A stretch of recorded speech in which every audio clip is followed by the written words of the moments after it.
Salam kerahiman. Hari ini 6 Desember kita akan baca dari 182 dan 220. Kita mulai ya.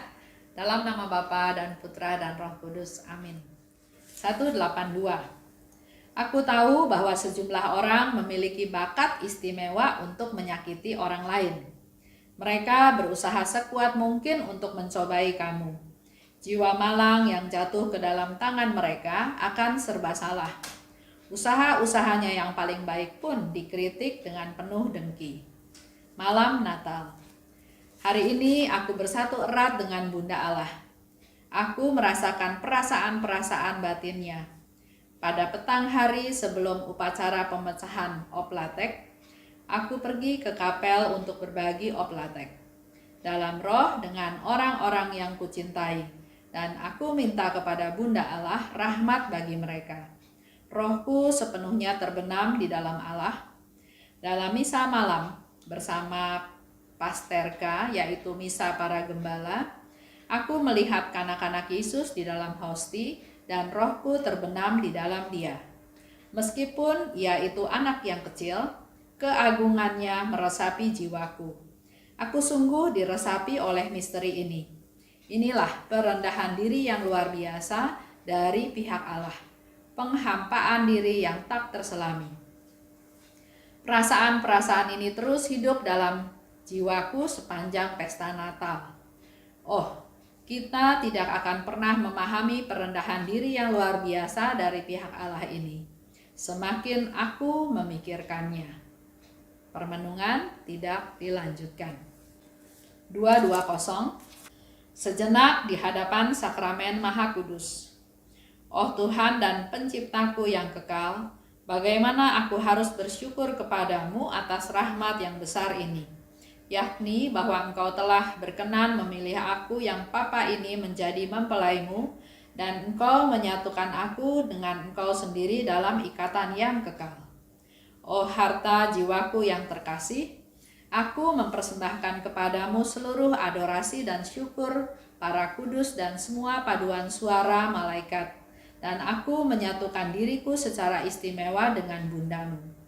Oh Maria, bundaku, dengan rendah hati aku memohon kepadamu, selubungilah jiwaku dengan mantel keperawananmu pada saat yang sangat penting dalam hidupku ini, supaya dengan demikian aku boleh lebih diperkenankan oleh hati putramu dan pantas memuji kerahiman putramu di hadapan seluruh dunia dan sepanjang kekekalan. Aku tahu sejumlah orang memiliki bakat istimewa untuk menyakiti orang lain. Dalam hidup kita sehari-hari juga mungkin kita bertemu dengan orang-orang seperti itu. Bahkan mungkin tanpa kita sadari, kita juga punya bakat untuk menyakiti orang lain. Ayo kita sadar ya. Kita sadar bahwa kalau ada di sekitar kita orang menyakiti kita, yang seperti Suster Faustina katakan, ada orang yang memang punya bakat seperti itu. Jangan aja kita yang punya bakat seperti itu. Punya bakat istimewa untuk menyakiti orang lain. Mereka berusaha mencobai kamu, katanya ya. Bahkan usaha yang paling baik pun akan dikritik dengan penuh dengki. Contoh, ada seorang ibu. Dia melakukan kesalahan. Dia sadar bahwa dia salah dan dia mau minta maaf.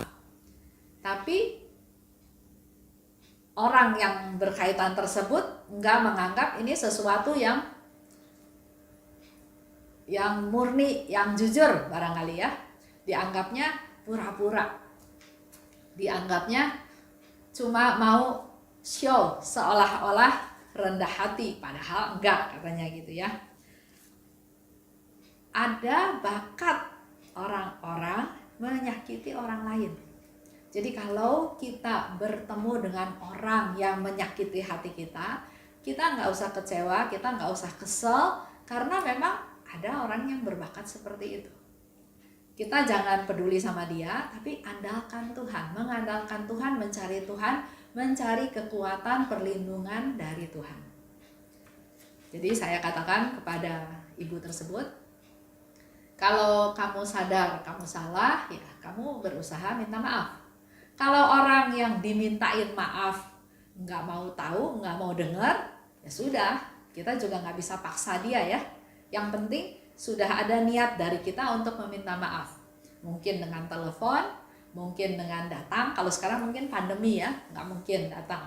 Mungkin dengan telepon atau dengan memberikan SMS atau WhatsApp mengatakan bahwa mungkin ada kesalahpahaman. Kalau dia tersinggung, minta maaf.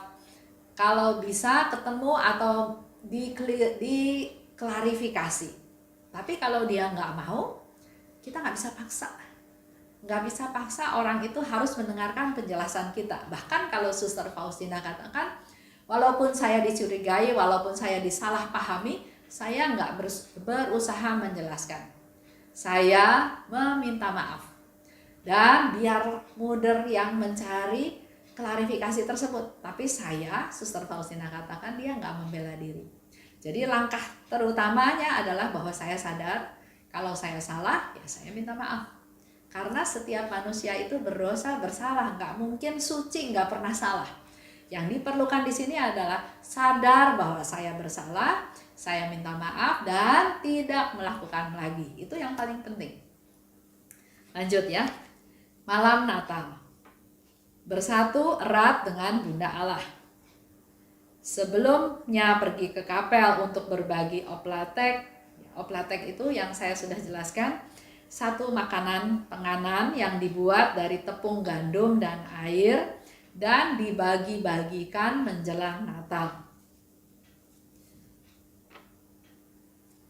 Jadi sebelum pergi ke kapel untuk berbagi oplatek dengan orang-orang yang kucintai, Suster Faustina minta kepada Bunda Maria supaya Bunda Maria juga memberkati, berdoa untuk mereka. Di dalam misa, aku melihat kanak-kanak Yesus dalam hosti. Rohku terbenam di dalam dia. Di situ Suster Faustina katakan, inilah perendahan diri yang luar biasa dari pihak Allah. Kanak-kanak Yesus di dalam hosti. Hosti itu nanti dipecah-pecah, dibagi-bagi dan dimakan oleh imam. Itulah penghampaan diri yang tidak terselami. Tuhan itu Raja Semesta. Dia pencipta, tapi mau menjadi seorang anak kecil yang tidak berdaya dan ada dalam rupa hosti. 2:20. Sejenak di hadapan sakramen Maha Kudus. Bagaimana aku harus bersyukur atas rahmat yang besar yang Engkau telah berkenan memilih aku yang papa ini menjadi mempelaimu. Ini menjadi sesuatu yang luar biasa ya buat Suster Faustina. Dia yang papa, dia yang gak berdaya, dia yang cuma sekolah sampai 3 SD, kok bisa dipilih Tuhan untuk menjadi mempelainya. Susah untuk mengungkapkan rasa syukur tersebut karena luar biasa apa yang diterima oleh Suster Faustina. Dia dipilih, dia diberi karunia. Seperti saya juga ada teman, dia baru dibaptis beberapa tahun ya, tapi Tuhan bekerja luar biasa melalui teman saya tersebut. Doa-doanya begitu khusyuk, begitu intens dan didengarkan oleh Tuhan. Melalui dia banyak orang yang sudah menjadi atau menerima Yesus. Yang tadinya enggak Katolik, akhirnya dia menjadi Katolik. Dan di dalam masa sakitnya didoakan, doa koronka, sehingga terjadi pertobatan dan mereka meninggal dengan damai, dengan tenang. Ada lagi seorang ibu, dia juga punya karunia untuk bisa kayak seperti punya sixth sense, dia berdoa. Dia bisa ada satu karunia dorongan untuk tiba-tiba berdoa untuk seseorang. Dan pada waktu dikonfirmasi kepada orang tersebut bahwa benar dia sedang dalam masalah, sedang dalam kesusahan, atau dia sungguh merasakan sesuatu pada waktu teman saya ini mendoakan dia, ya. Jadi ada orang-orang tertentu yang dipakai oleh Tuhan secara khusus menjadi alatnya untuk menyelamatkan, untuk mendoakan mereka-mereka yang butuh doa. Bagaimana aku harus bersyukur, ya, kata Suster Faustina. Aku mempersembahkan seluruh adorasiku kepadamu. Juga mempersembahkan syukur para kudus dan paduan suara malaikat, dan juga persatuan dia dengan Bunda Maria. Itu semua dipersembahkan kepada Tuhan. Dengan rendah hati aku mohon pada Bunda Maria untuk selubungi aku dengan keperawananmu pada saat yang sangat penting ini dalam hidupku, supaya aku lebih diperkenankan oleh hati putramu di hadapan seluruh dunia dan sepanjang kekekalan. Jadi walaupun Suster Faustina sering berkomunikasi dengan Tuhan, mendengarkan Yesus berbicara, tapi dia sangat mengandalkan Bunda Maria.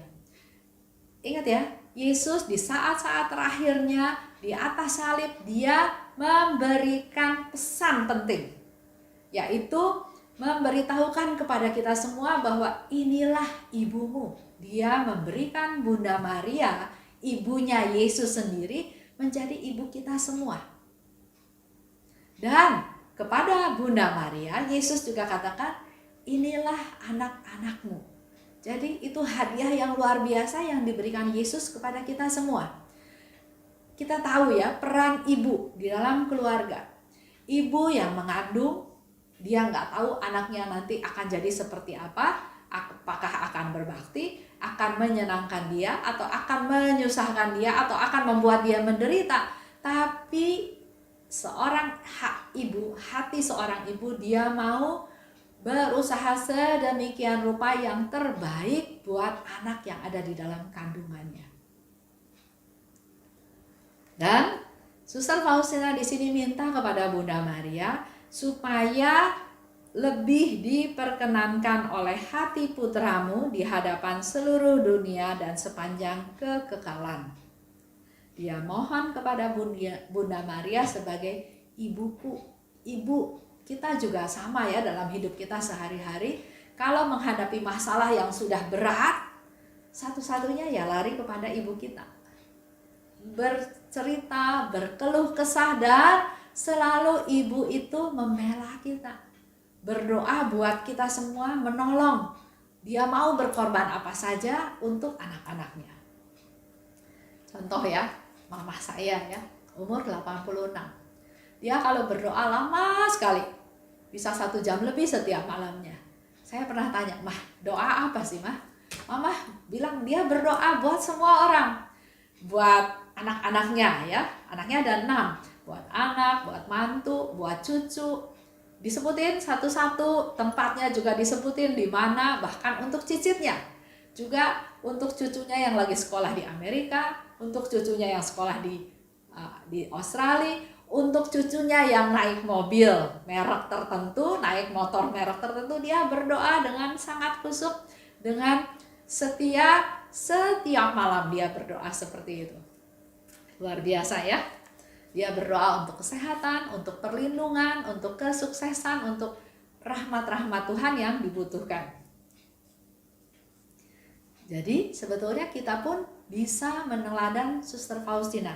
Kita datang pada Bunda Maria, kita mohon pada Bunda Maria karena dia ibu kita. Ibu yang diberikan oleh Yesus kepada kita. Itu cerita tentang hari ini. Mari kita perbanyak waktu dengan Bunda Maria. Bisa merenungkan juga ya peran Bunda Maria, apa yang dilakukan oleh Bunda Maria, misalnya dalam Rosario Peristiwa Gembira. Bunda Maria menerima kabar gembira dari malaikat Tuhan, dari malaikat Gabriel. Apa yang dilakukan oleh Bunda Maria setelah mendengar kabar gembira tersebut? Dan yang kedua, Bunda Maria pergi mengunjungi Elizabeth, saudaranya yang sedang hamil tua.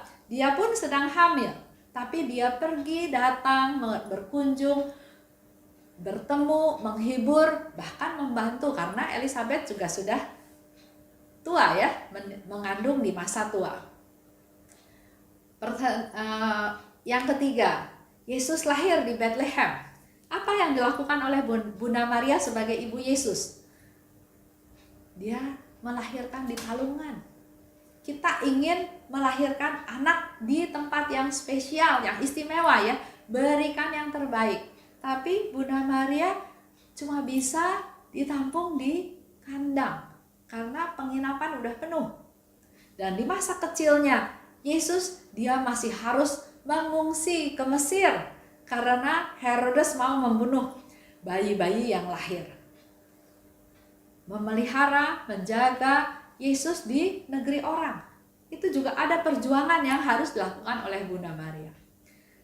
Peristiwa yang keempat, Bunda Maria taat pada aturan membawa Yesus, mempersembahkan Yesus ke bait Allah sebagai anak sulung, dipersembahkan di bait Allah. Dan yang kelima, Yesus diketemukan di bait Allah. Dicari-cari nggak ada, akhirnya Bunda Maria dan Yosef menemukan Yesus di bait Allah. Kita bisa menggali dari peristiwa tersebut peran dari Bunda Maria. Begitu pula dengan peristiwa-peristiwa lain. Itu aja sedikit masukan dari saya. Mari kita sama-sama perdalam relasi kita dengan Bunda Maria. Karena Bunda Maria adalah ibu yang diberikan kepada kita semua. Mari kita tutup dengan doa. Dalam nama Bapa dan Putra dan Roh Kudus. Amin. Allah Bapa yang Maha Baik, terima kasih atas rahmat-Mu, atas berkat-Mu yang Kau berikan kepada kami, juga atas apa yang dikatakan oleh Suster Faustina. Ada orang-orang yang punya bakat menyakiti orang lain. Pada saat kami mengalami hal tersebut, ya Bapa, kuatkan kami. Berilah kami kemampuan untuk mengampuni dia, untuk tidak membalas, untuk bahkan berdoa untuk orang-orang yang menyakiti kami. Dan sekaligus sadarkan kami Tuhan, ingatkan kami, tegur kami Tuhan, untuk supaya kami juga jangan menjadi orang yang bisa menyakiti orang lain. Bunda Maria, Bunda kami semua, kami juga mohon rahmat-Mu Bunda, berkati kami, doakan kami, agar semakin hari kami hidup semakin berkenan kepada Tuhan, berkenan kepada Putra-Mu, Tuhan kami Yesus Kristus. Amin. Dalam nama Bapa dan Putra dan Roh Kudus. Amin. Salam kerahiman.